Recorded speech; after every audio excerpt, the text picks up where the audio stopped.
Kroger has released their fall ad deletes. Now, if you're not familiar with the industry term ad deletes, basically twice a year in the fall and in the spring, Kroger releases a big list of we're cutting this amount of product, we're adding this amount of product because there's only so much shelf space in the alcohol section. This fall, which the fall is normally a very light time for ads and deletes. So usually it's a couple replacements like, hey, Anheuser-Busch is realizing that the Bud Light margaritas aren't selling very well, so they're gonna recommend that they cut them and replace them with Bud Light Clamato. And Kroger usually follows that. So nothing big happens. This fall though is a bloodbath.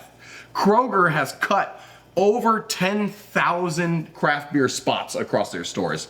And a spot is like a six-pack. This is Cincinnati region. Yes, Good sorry. God. This region in Southwest Ohio. 10,000 spots. So they did that just in the Southwest region. Think of what they did nationally. Massacre. It is a massacre. And now, I want, before we talk about the implications of who's taking those spots and who's not, we need to reflect on, like, what does this mean for a craft brewer? If you're a craft brewer and you're a small business and you're selling a large portion of your product through Kroger, which if you sell any product to Kroger, it usually ends up being a large portion. If they add a bunch of spots, you're hiring people, you might be buying a new delivery truck, you're investing in your business. If they decide arbitrarily to just cut you, you would need to fire people. That's the end of it. You can't just find more business. If you're relying on Kroger, like that's it. So this is gonna send shockwaves through craft. And the effects go into place in this fall. So usually I think it's November-ish, October-ish, which means that this winter is going to be even worse than fall. So you're going to see some small businesses probably going bankrupt as a result of this decision by a bunch of imbeciles at Kroger that's trying to become a monopoly in huge sections of the United States. So that's going to become even worse. I mean, if the federal government approves this Albertsons merger, which if the federal government approves this Albertsons merger, then the federal government can go fuck itself. It's useless. It serves no purpose in terms of our economy.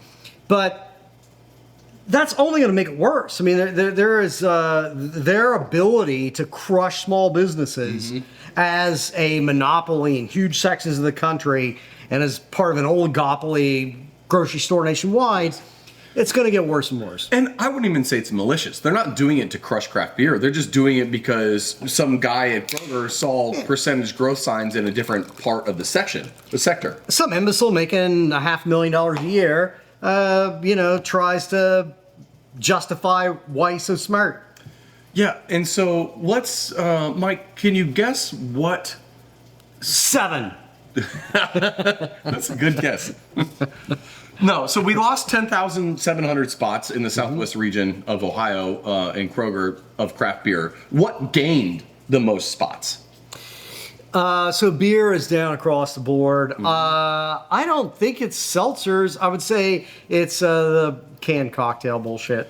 Canned cocktails did well. FMBs, fermented malt beverages like Twisted Tea, did pretty well. Seltzers got like a small marginal gain. Yeah. Weirdly enough, imports, the only beer style that's growing in the U.S., lost 1,200 spots. Macro, like Bud Light, grew 500 spots. But does that count Molson, Labatt's, Modelo, Corona? Yes, all those are imports technically. Yeah. But they lost spots. The thing that grew most, the thing that grew 5,000 spots, non-alcoholic beverages. That is completely unjustified by anything we've talked about numbers-wise. It's bananas. It's fucking bananas. Like that segment is increasing, but it's increasing from like nothing to almost nothing. And when you increase anything from near zero to anything that's not near zero, the growth numbers look crazy. But when you look at the total dollars and the total sales, it's not even justified at all. There's some chicanery going on. Something's really fucked up. You wouldn't cut... Craft beer is 20% of the beer market, which is a huge amount. NA is like 0.3% of the beer market. So the fact that they get half of the craft beer spots that craft beer lost doesn't make any GD sense. It makes no sense whatsoever unless you're only looking at growth percent, where growth for craft beer is down 4%. Growth for NA is up 130. Yeah, okay. But it means nothing. So percentages, right. It's fucking nuts.